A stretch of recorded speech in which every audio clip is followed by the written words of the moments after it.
Okay. Um, so we are going to look at chapter 7. Okay. And I am going to, again, try to focus on the elements of chapter 7 you're going to need to know to succeed in this unit and do well on your chapter test. And so let's take a look at chapter 7, and let's go to our book, and we'll go right to Comunicación on page 197.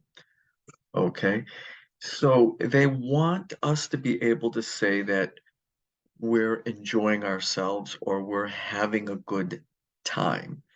And we should be able to ask somebody, did you have a good time or are you having a good time? And you should be able to say, yes, I'm having a good time, or he is having a good time, she is. How do we express this in Spanish? So let's take a look at page 197. And if you look, they start out with lo pasé bien. And that is a phrase, and the way to state that you're having a good time is given at the top of page 198. So again, we're in chapter 7 in Comunicación, and we want to know, we want to be able to express to people we're having a good time, okay? And so if you look at the box at the top of page 198 in your book, and let me take us there right now. So 1 second, got to go to the next page. And let me see here. And give me let me see. Page, and give me 1 second. Um, Comunicación. All right. Okay.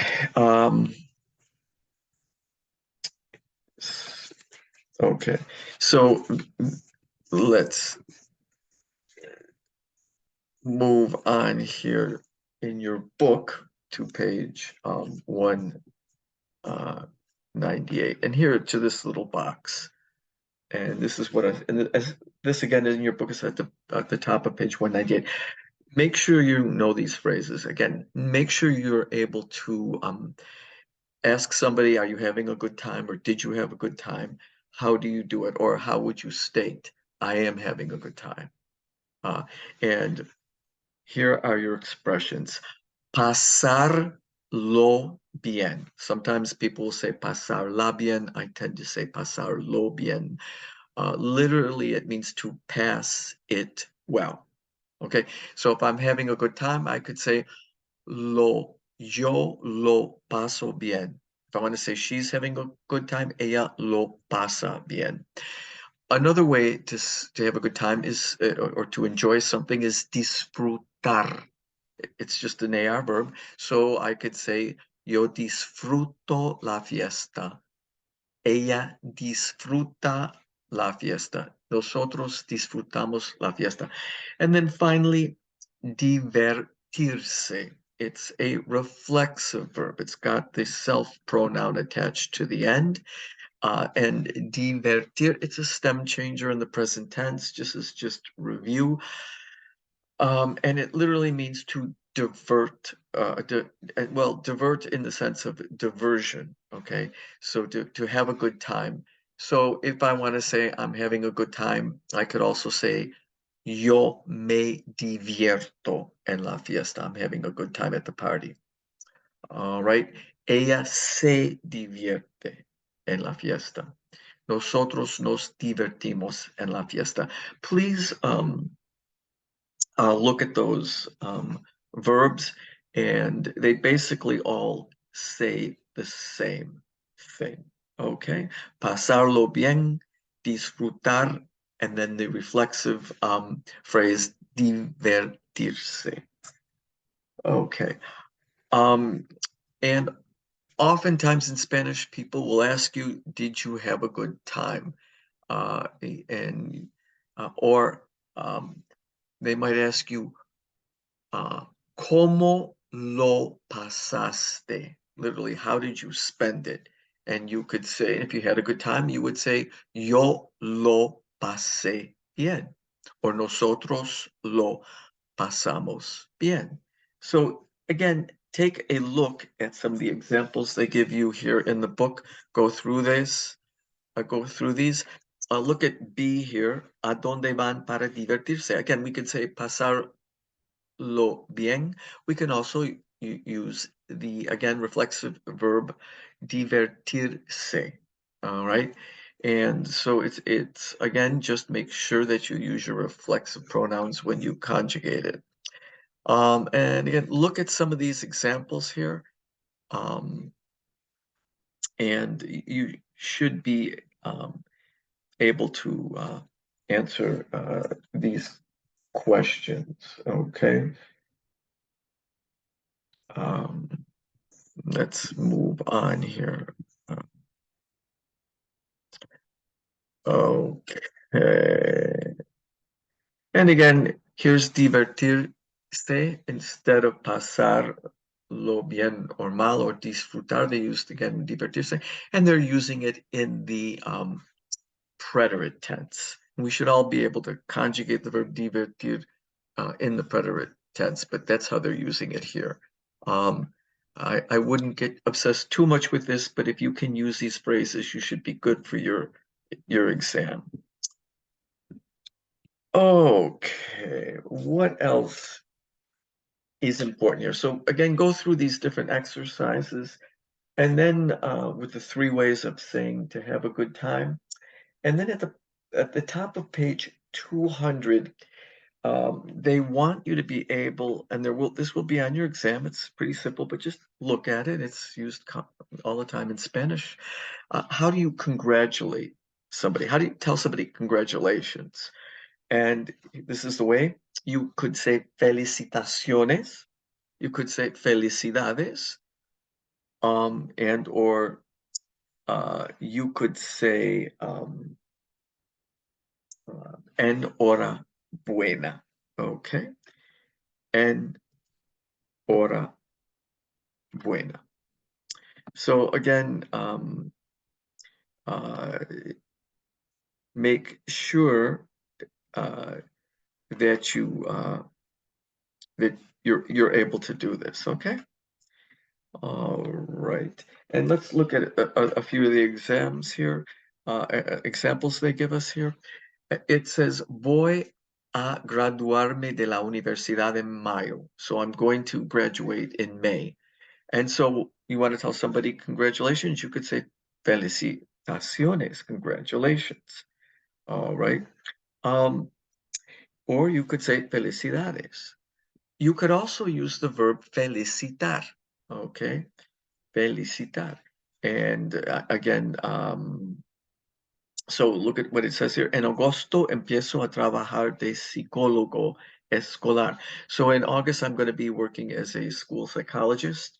So how could you respond to that? You could use the verb felicitar, and you could say, yo te felicito. Yo te felicito. We just conjugate the verb felicitar, and we say, yo te felicito. I congratulate you. Okay. Or nosotros te facilitamos. What if something bad happens to somebody or not so positive? Again, this will be on your test. How would you're not going to say congratulations, you're going to say, I'm sorry. And it's lo siento. So again, this is really basic stuff, but you're going to have some of this on your exam. And again, take a look at some of these examples here. Okay, let me see.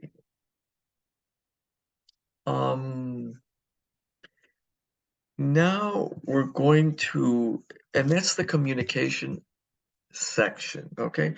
So now let's go ahead and let's look at vocabulario. And this is at the top of page 201. Okay, so chapter 7 deals with celebrations, parties. Okay, so holidays. So we need to start getting familiar. How do I say Christmas? How do I say Easter? Celebrations. How do I say wedding? How do I say graduation? Familiarize yourself. How do I say birthday party? Um, Start to familiarize yourself with these words. Many of them are cognates with English. If you've had Spanish before, as you all have, many of you have been already exposed to these words uh, and phrases. I would draw your attention on page 201 to the section Conéctate al mundo hispano, and they talk about uh, certain uh, different holidays, and they talk also about the idea of a long weekend when you have a holiday uh, on a Thursday, and then you take off the Friday, and then of course you have Saturday and Sunday off. You get like a 4-day weekend, and it's called un puente. Take a look at that, okay? I'm sure you will uh, see some of this on your exam. Okay, now what I would like to do, since we're in vocabulario, and the vocabulary in this chapter deals with holidays, celebrations. I would like us to go to the vocabulary section at the end of the unit. So I'm going to jump there. Just remember, your vocabulary for each chapter is always on the last page. Okay. And so you should make sure you familiarize yourself with your vocabulary. Of course, it will be on your exam. So let's just jump here to page 222 in your book. And again, let's just make sure you know these terms in comunicación: to have a good time, pasarlo bien, or to have a bad time, pasarlo mal. How would you congratulate somebody? Felicitaciones, felicidades, enhorabuena. Or how would you say you're sorry? Lo siento. Again, here's the other phrases for saying that you had a good time. Me divertí mucho. And another way of congratulating somebody, te felicito, or nosotros te felicitamos. I told you that this chapter 7 is about holidays. There they are, los días festivos or feriados. There they are. Learn them. El Año Nuevo, New Year's. El bautizo is a baptism. Again, there's a lot of cognates here. Know this vocabulary. The wedding is a boda. A toast. When you're going to have a toast, it's a brindis. Okay. Make sure you know this. All right. Um, uh, what else? Uh, what else did I want to give me a second here? We got a little, I want to make sure. Let's see. Some video blur background. Okay, that's good. All right. So make sure that you, okay, let's give me again a second here.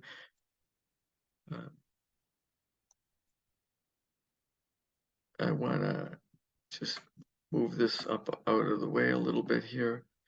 So make sure you know this vocabulary, your los días festivos, all right? And there's associated vocabulary. So el brindis, again, is a toast. Hacer un brindis is to make a toast. You would do that at a wedding, right? You would do that on New Year's. El carnaval, a carnival. Costumbre, custom or habit. El cumpleaños, birthday, you should know that. Desfile would be a parade, a parade. Despedida is a farewell. So you could have a fiesta de despedida, or una despedida is a farewell party. Independence Day, Day of the Dead, Dia de Muertos or de los Muertos, Three Kings Day, Epiphany, Dia de los Reyes Magos, the 6th of January. It also has another connotation now in American culture, but unfortunately, a very negative connotation, but be that as it may, disfraz is a costume, fiesta, party, of course. A very important party in Spanish culture is the Fiesta de Quinceañera.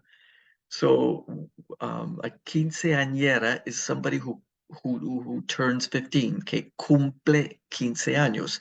They're called a quinceañera. It's a female. When a female turns 15, there's usually a party held, and it's a fiesta de quinceañera. Flor is flower. Fireworks. You'll have fireworks on the Independence Day, right? Maybe for New Year's. Those are fuegos artificiales. Graduation, graduación, Hanukkah is there, el nacimiento, birth. Christmas is Navidad. Nochebuena is Christmas Eve. Christmas Eve is much more celebrated and important in Hispanic culture than Christmas itself in terms of actually celebrating. Family getting together, dinners are held, gifts may be exchanged, people attend church services. Noche Vieja is New Year's Eve. Pascua, Easter, regalo, good word to know for this unit, is a gift that you would generally give at Christmas or during at a birthday party. Semana Santa is Holy Week for the Hispanic world. Holy Week, the week preceding and including Easter, that whole week preceding Monday, Tuesday, Wednesday is called Semana Santa, and it's usually celebrated with many festivities. Many people take vacation then. Tarjeta card. Okay. Some of the verbs you might want to know, there they are. Celebrar, to celebrate. Cumplir años is to turn. Okay. La muchacha cumple 15 años en, okay, en la fiesta de quinceañera.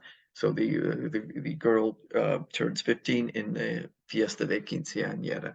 Disfrutar, divertir, we've looked at all of these. And look at these verbs. I will just move on. Okay. And so I think we're good there. So now what I'd like us to do is to go to page, give me a second here. We want to go to estructura, okay? And so estructura, and let me see if I can get us there, is going to be estructura is here in 7.1. Okay, so we're going to go to page, if I'm correct here. Give me a second. Okay. Yes, we're in Estructura 7.1 on page 205. Okay, so estructura is grammar. What grammar do we need to know?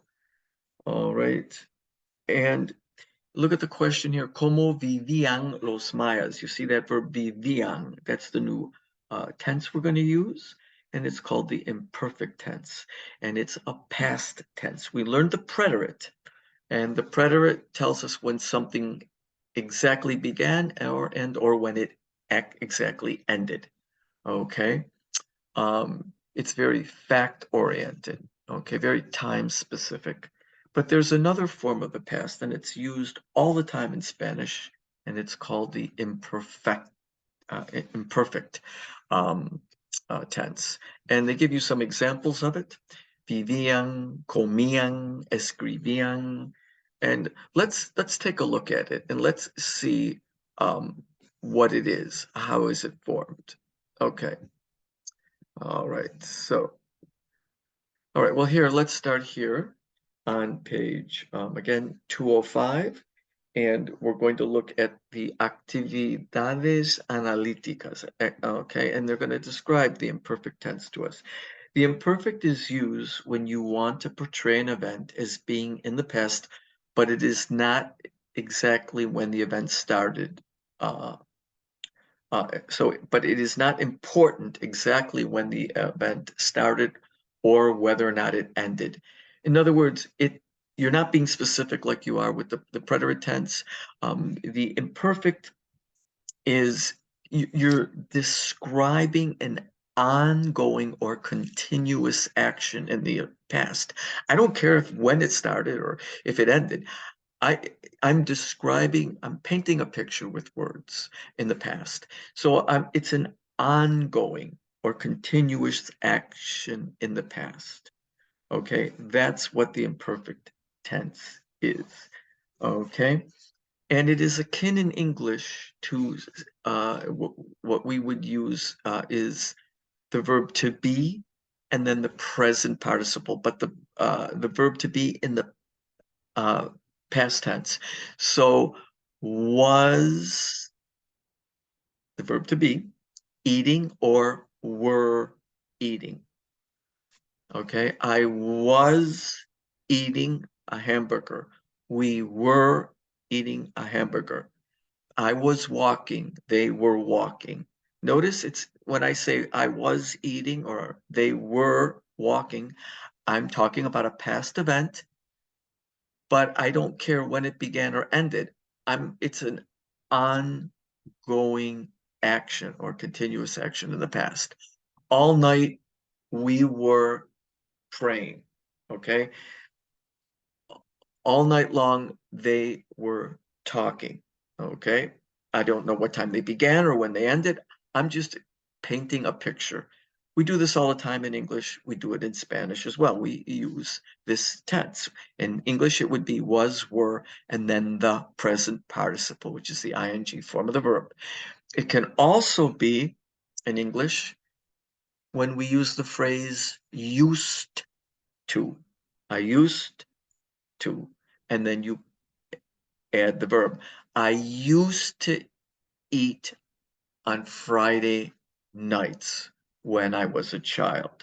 I used to go to church on Sundays when I was a teenager. So that also is the imperfect tense. If you hear I used to go to the beach every summer. Okay? So it's a continuous or ongoing action in the past. All right. I used to eat fish on Fridays when I was a young boy. Okay. So these are the meanings of the imperfect tense. The preterite, which is different, but it's also in the past, would be I ate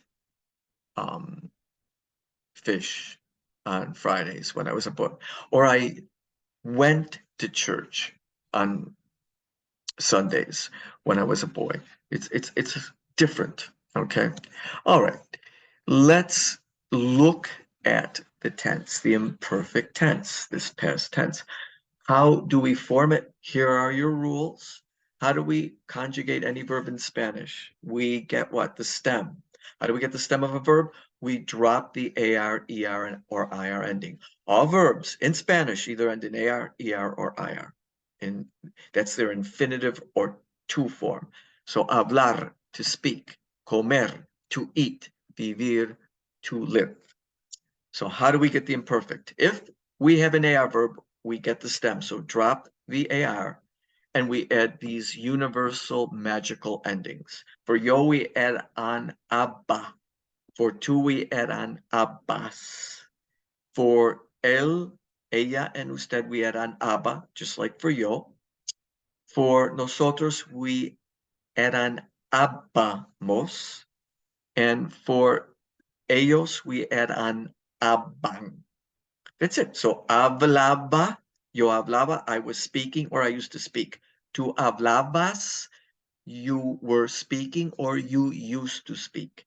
Él hablaba, he was speaking or he used to speak. Nosotros hablábamos, we were speaking or we used to speak.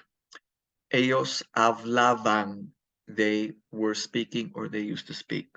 Now, what about ER and IR verbs? Get the stem again.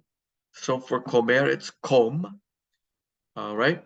So, and how do we get the imperfect? We add on another magical universal ending, ia, ia.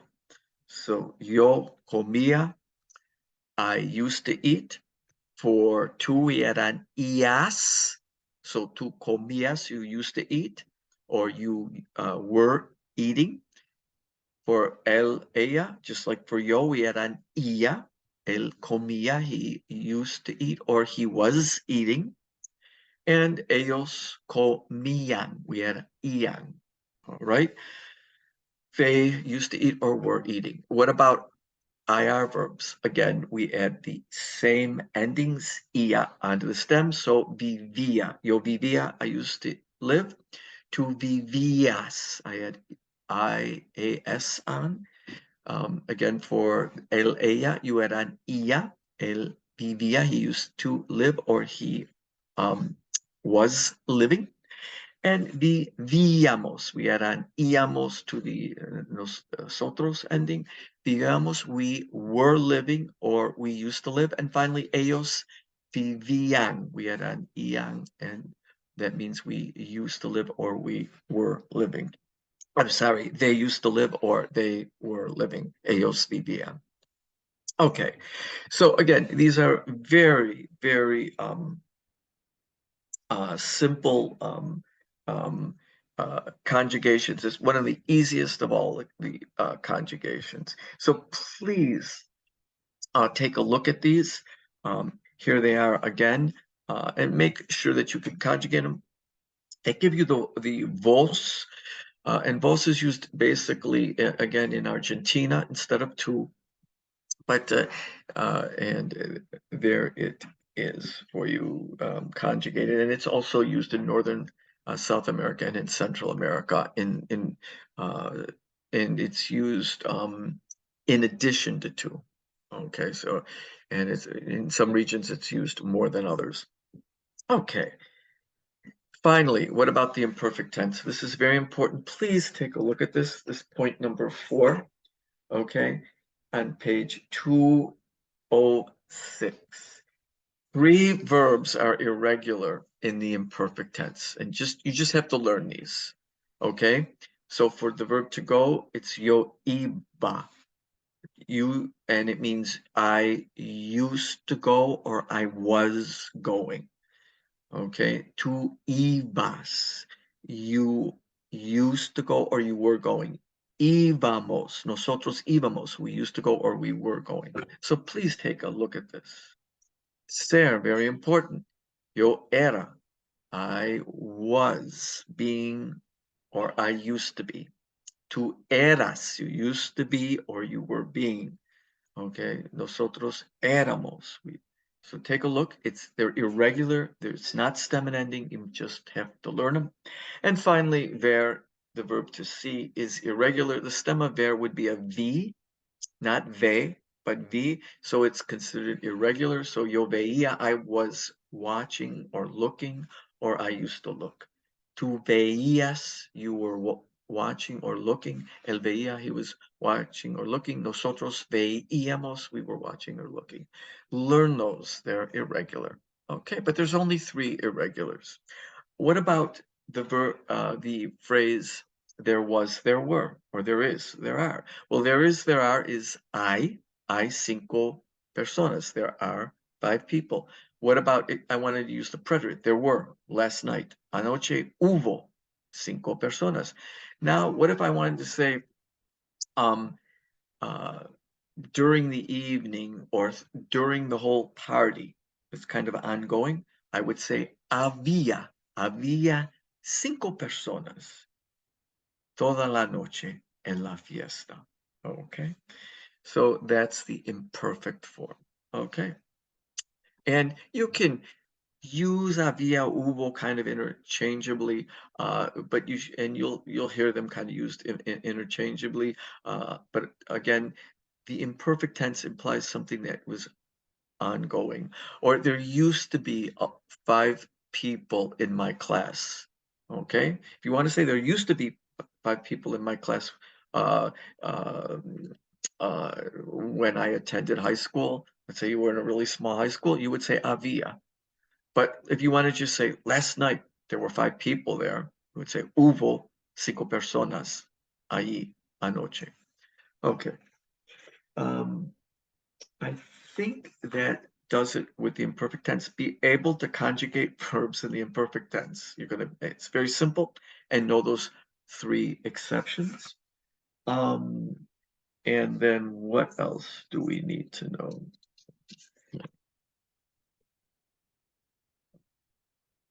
Okay. Let's do, if you look at the exercises there too, that will be very helpful. Um, Let's see. Take a look at the section, El Carnaval en Uruguay. Look through the text. Make sure you can understand. This is on page 209. They're talking about a cultural event and celebrations. Make sure you can understand what's being said there. You're going to have to do some readings on your exam, small, and be able to answer some questions. Finally, and I think we're just about wrapping up the section Estructura.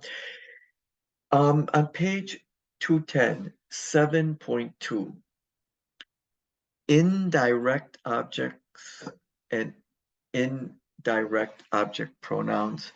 Again, you need to know the indirect object pronouns. Make sure you do know them, and they are on page 210. And there's a little box there on page 210. So give me a second and let me see if I can call it up. Okay.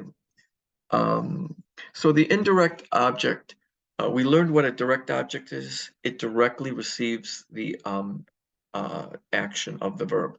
I see the bird. The bird is the direct object. It receives it. I see it if I want to use a pronoun. Okay. And so we know the direct objects, we know what it is, and we know the pronouns. I see you. Okay. I see her. But then we have indirect objects, and they are indirectly affected, okay, by the verb. All right. And for example, there's certain verbs that just lend themselves to the use of indirect objects, like the verb to give. Okay, so and the indirect object is usually a person. So I could say, I gave the gift to her. So the gift is the direct object. To her is the indirect object. Um, I uh, I told them the time. To tell, decir. So I told them the time. The time is the direct object. Who or for whom did I tell it? Them. So I told the time to them. They are to them is the indirect object. The indirect object to them. So the indirect object means either to or for somebody. So I gave the gift to her, okay, or I bought the gift for them. So the indirect object tells you to whom or for whom something is done. I threw the ball to him. Okay, to him is the indirect object. The ball is the direct object. So again, it's to whom or for whom something is done. And for our purposes, it's usually going to be a person. Okay, so what are the indirect object pronouns. They are very similar to the direct object pronouns. And give me a second here. So at the page 210 at the bottom, they give you a little box, and they number one, they tell you in actividades analíticas, number one, the words me, le, and les are indirect object pronouns. Please know them. Me means to or for me. Le means to or for him, to or for her, or to or for you if I'm using usted. Les is to or for them or for you all. And let's take a look at them here. So in this little chart, they don't list them. I love your book, but to or for me would be may. So that should read may. To or for you when I'm using the to form is te. Okay. So notice for yo and to, the indirect and direct object pronouns are exactly the same. What about him, her, it? It's going to be le, L-E. So now they differ completely from the direct object pronouns. They become, instead of lo or la, they're le. Le is the indirect object pronoun, and it can mean to or for him, to or for her, to or for you. All right, what are the plural ones? Nos. So it's the same as the direct object pronoun. For us or to us is nos. Okay. And then what about to or for them? Les, les. Okay. And there they are. And again, they explain to you what the indirect and direct object are. Take a read through this. This is very basic grammar. So Bill sent a letter to his parents. To his parents is the indirect object. To whom or for whom something is done. The direct object is the letter. That's what was sent. Diane explained the problem to the friends. Again, to whom or for whom something is done. To her friends is the indirect object. You should know these. So let's take a look. In Spanish, an indirect object is usually indicated by the preposition a. In general, an indirect object pronoun is used whenever there is an indirect object. So what they're saying here is the subject here, the verb is doy, and we'll often use indirect object pronouns with the verb dar. So doy means I give or I'm giving. So I'm giving a hug. Doy un abrazo means I'm giving a hug a mi papa. I'm giving my father a hug. He's the indirect object. It tells you here you always precede the indirect object with an a. So yo doy un abrazo a mi papa. Okay, that's why the a is there. Furthermore, in Spanish, it's redundant. So in English, you would just say, I give my father a hug. We would not use an indirect object pronoun here. It would be seen as extra, superfluous, redundant. But in Spanish, you do. So you would say, le doy un abrazo a mi. So le would mean to him or to or for him. So to him, I give a hug to my father. See how redundant it is? But whenever you have this, an indirect object, which is for our purposes usually a person, you got to include the indirect object pronoun. Papa is a male, so to him, for him is le. Where do you place the indirect object? Just like the direct object, you always put it, if there's one verb, you always put it before the conjugated verb. In English, you would put it after, but in Spanish, you put it before. So, yo le doy un abrazo a mi papa. That's why it reads that way. Look at the next one. We're saying that mama gives kisses. To whom or for whom? To her friends. So Mi mamá da besos a sus amigas, but whenever you have an indirect object, when you have the people, you also have to be redundant and include the pronoun. So to her friends would be to them or for them. How do I say to them, for them? What is the indirect object pronoun? Les. Where do I put it? Right before the conjugated verb. Mi mamá les da besos a sus amigos, a sus amigas. So that's why we write it there. In English, we wouldn't say my mother to them gives kisses to her friends. But in Spanish, you have to have the to them. In English, we would never say, I give a hug to my father to him. It's redundant to have the to him, but you have to have it in Spanish. Okay.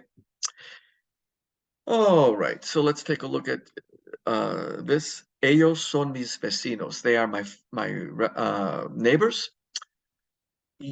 Doy. So I give the what? El periódico. I give the newspaper every morning. And since I've mentioned them, I've referred to them, I have to say, yo les doy el periódico cada mañana. What is the les?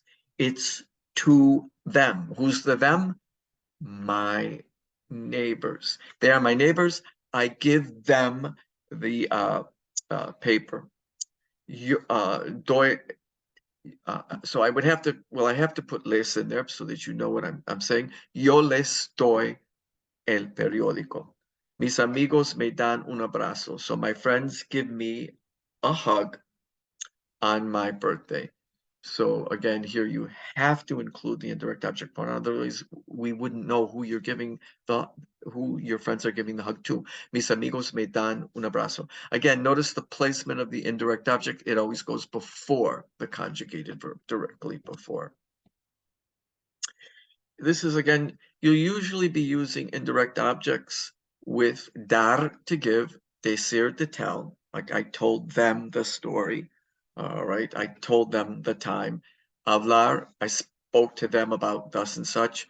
I requested something of them or from them, I asked them for the money, okay?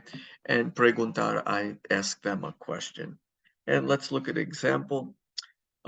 Notice again, they don't put the subject pronouns in these, which may throw you off. In Spanish, we don't need them. We can tell from the conjugated verb. But notice that the indirect object pronouns always are placed where? Right before the conjugated verb. So, yo te digo, yo te digo que es la verdad. I tell you that it's the truth. Let me see. It doesn't give us the subject. They say he, but it could have been she. So ella or él nos habló de su viaje a Lima. Le pido un café. Okay.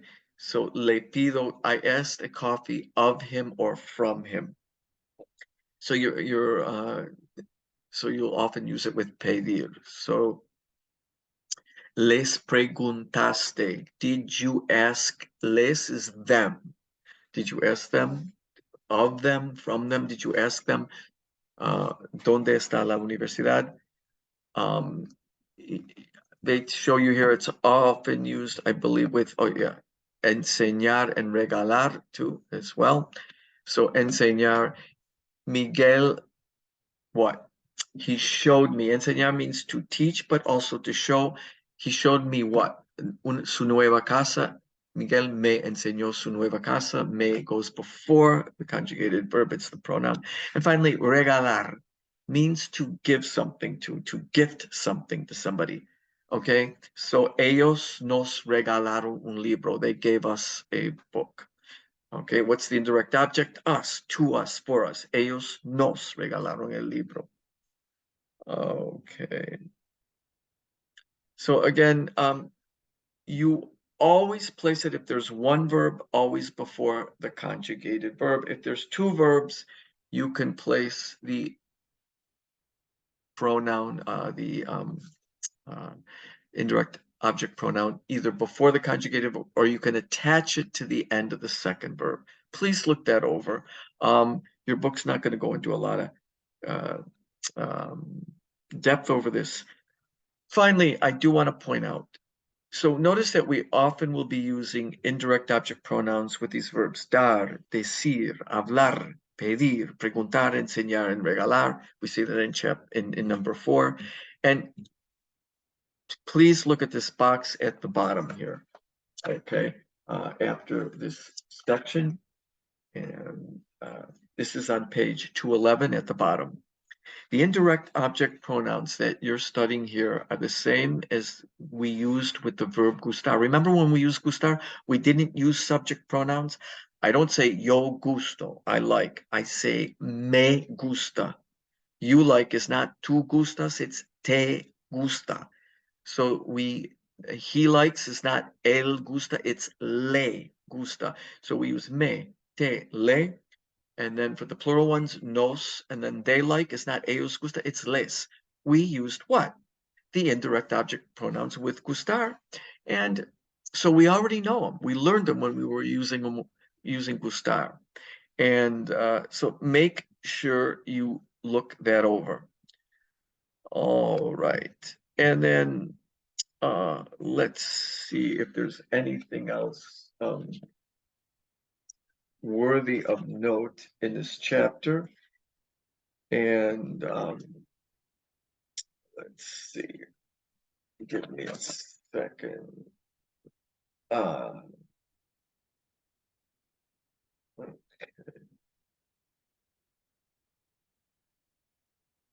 Okay, let's see, let's preguntas. I just want to make sure. Okay, so let's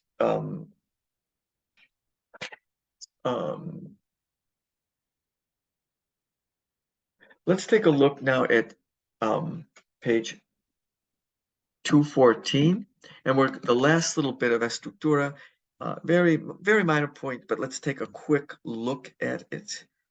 Let me see, we want 7.3.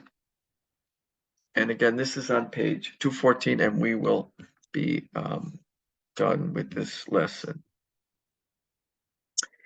And what they want to tell us here is, what they're talking about here are pronouns after prepositions. Okay, so you know what a preposition is? For, from, in, just a preposition. What if you have a pronoun after it? Okay, so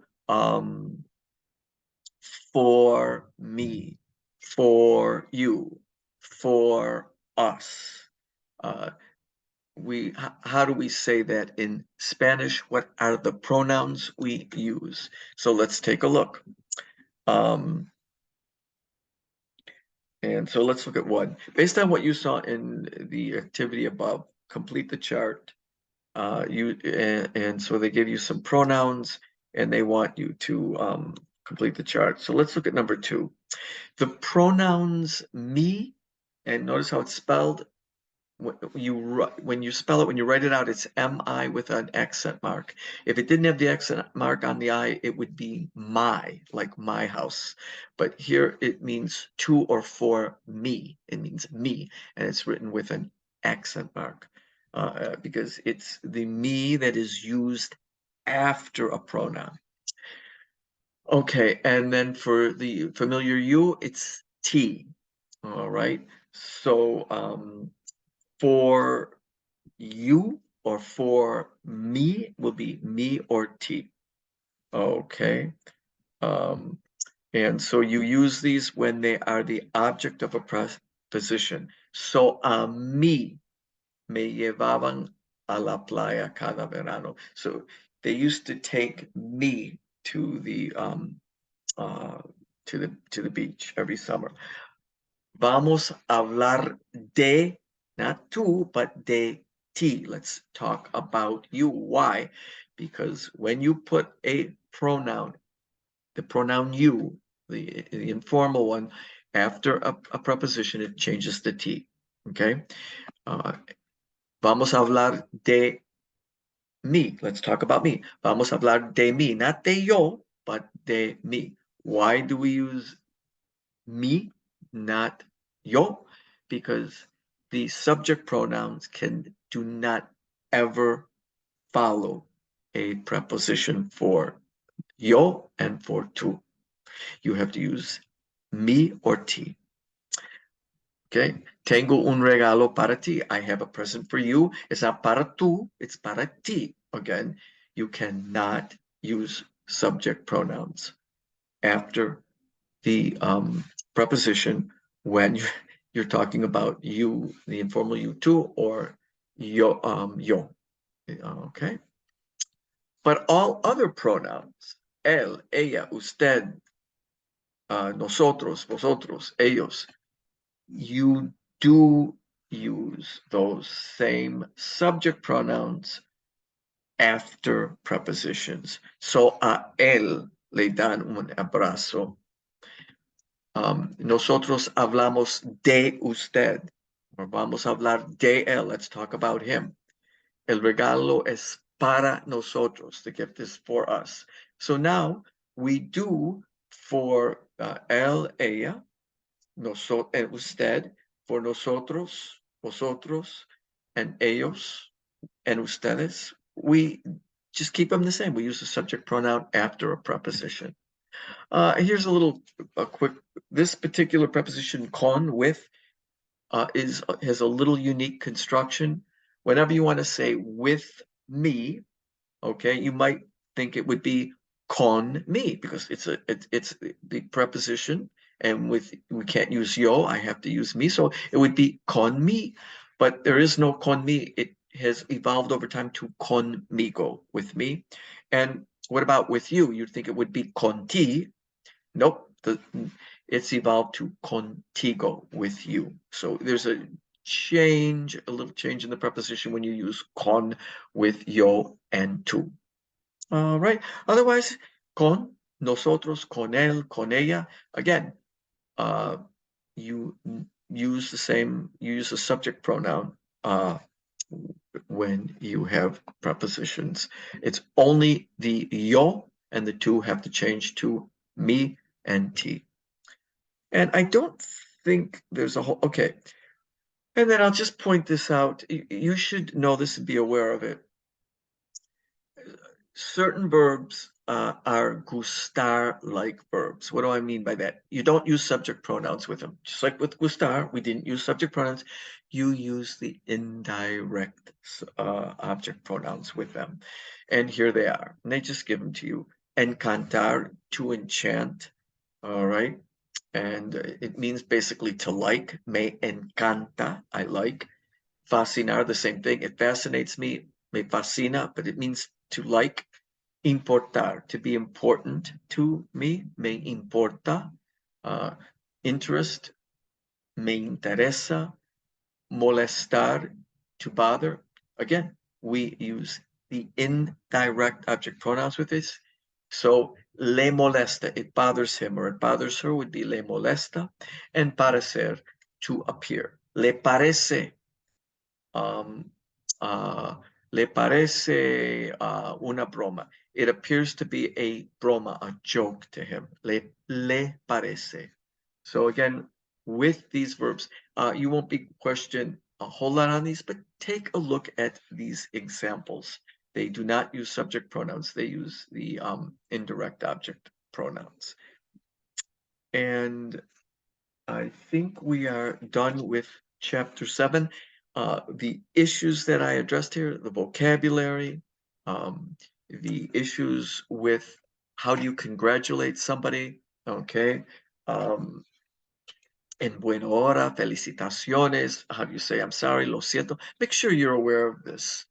Make sure you know how to say to have a good time, pasarlo bien, or use the reflexive form, divertirse, me divierto, or me divertí en la fiesta, or disfrutar, él disfrutó la fiesta, or él disfruta la fiesta. He had a good, he enjoyed the party.